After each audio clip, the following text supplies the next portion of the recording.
knows best. Shahjan from the US, he says, I want to buy a house from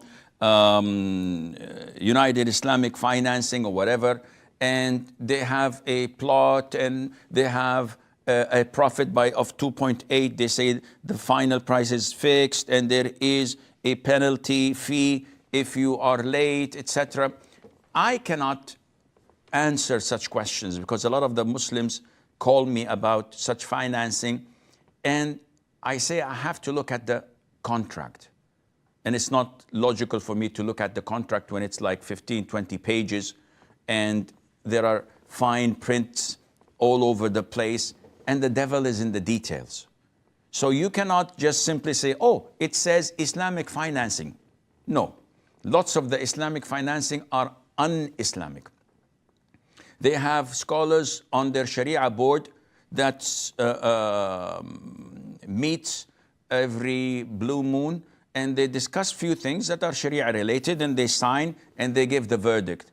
How this is implemented, nobody knows, not even the scholars. They don't have an auditing system to check whether their fatwas are correctly implemented or not. So the Islamic, quote unquote, bank goes and does whatever he wants from the general corporate banking, the standard conventional corporate banking. And whenever someone doubts it and says, oh, but this is haram, this is, we have a fatwa. And nobody knows that this fatwa is on paper, it's not implemented on the ground. So I cannot say that this is halal or haram. But the most authentic opinion among scholars that the late payment fee is riba, because this is interest taken from a debtor or someone who took a loan from you. So this is interest over a debt. Now, most of these quote-unquote Islamic banks would say, yes, but we don't take this fee, the penalty fee, for ourselves. We give it for charity. It's the same concept. The loss that occurred on the one who took the loan, this loss, this interest, given to charity, given to a masjid, taken by the bank itself, it is still riba for him to pay it. Now, taking 2.8% profit over the general amount of the property, and this cannot be increased, there's no problem in that. If I have this pen for €1 and I'd like to sell it to you in installments, and I say, okay, I'll sell it to you for €2, 100% profit, no problem. This is fixed. The issue is, you're buying the property from the owner or from a third party financing it.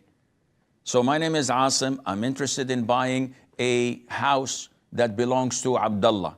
I go to Abdullah, he says $300,000 for the house. I said, I don't have it in cash. Can you take installments? He said, no, I need the $300,000 in cash. So the bank, XYZ Islamic bank, comes and says, listen, I'll buy it for you, and you pay me $400,000 instead of $300,000. I'll take only 33%. I don't know. I'm not good at math. So what do you say? I said, okay. He said, okay, then sign all these documents and papers stating, when I read, that I buy it, that I'm committed, that I will not default.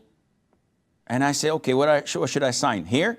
But you're saying that you're selling me the house and you don't possess the house. He said, yes, after you finish, I will go and possess it, and then I'll resell it to you. This is not permissible. He's selling me something he does not possess. So actually, he doesn't care about the house, or it's a mansion, or if it's a Veron.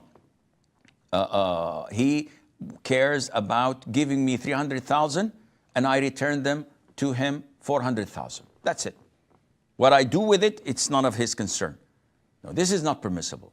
The second, well, I'm told that we have 3 minutes left. So there is something called diminishing ijara, where you become a partner with the bank, you buy, and then you rent from this company that is you and the bank, and the ownership of the bank is diminished and reduced while yours is increasing, but this needs more time. Adil